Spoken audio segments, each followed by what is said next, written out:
Here's a 78-year-old billionaire who has not stopped whining about his problems since he rode down his golden escalator Barack 9 years Obama ago. opened with one of his sharpest jokes about Donald Trump, describing him as a wealthy billionaire who, in Obama's view, had spent years complaining about his own problems.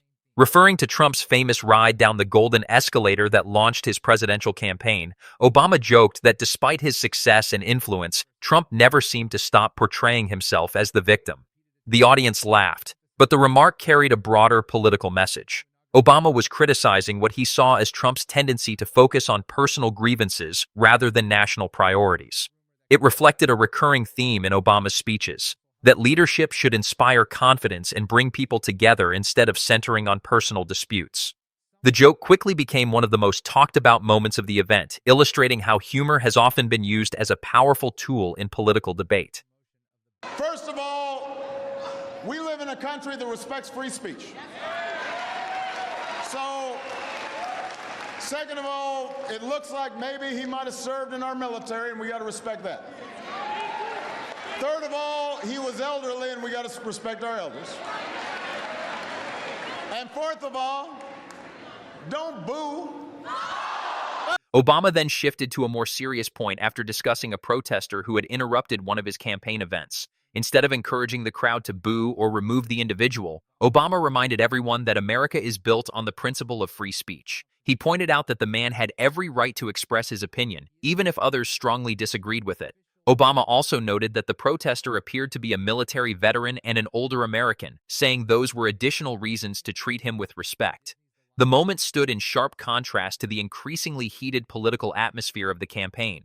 Rather than escalating the confrontation, Obama used it to reinforce the idea that disagreement should never eliminate basic respect and civility. His response was widely praised by supporters as an example of remaining calm in the face of political tension. I was saying, we can't afford a commander-in-chief who insults POWs, who attacks a Gold Star mother, who actually talks down to our troops, says he knows more than our generals.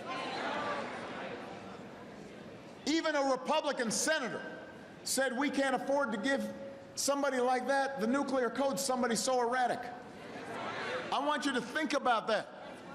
The speech then took an even more serious turn, as Obama questioned whether Donald Trump possessed the temperament required to serve as commander-in-chief. He pointed to several controversies surrounding Trump's relationship with the military, including criticism over comments directed at a Gold Star family and repeated disputes with military leaders. Obama also referenced concerns raised by some Republican officials at the time, who questioned whether someone they viewed as unpredictable should have access to the nation's nuclear arsenal. His argument wasn't simply about policy differences, it was about judgment, discipline, and the responsibilities that come with leading the armed forces.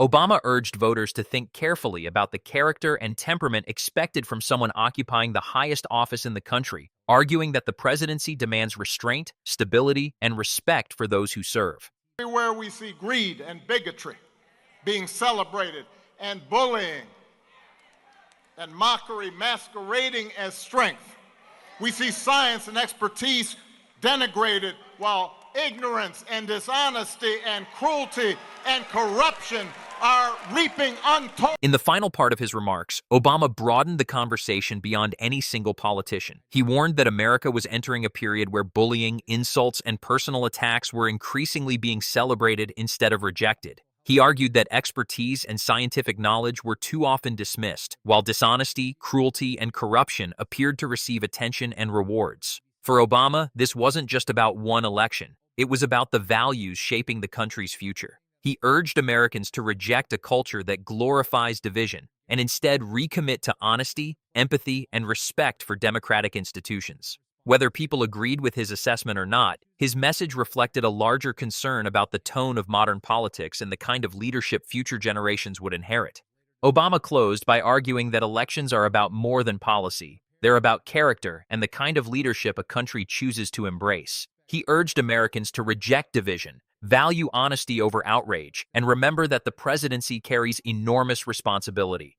Whether viewers agreed with his criticism of Donald Trump or not, his remarks reignited a national debate over leadership, political values, and the future direction of the United States.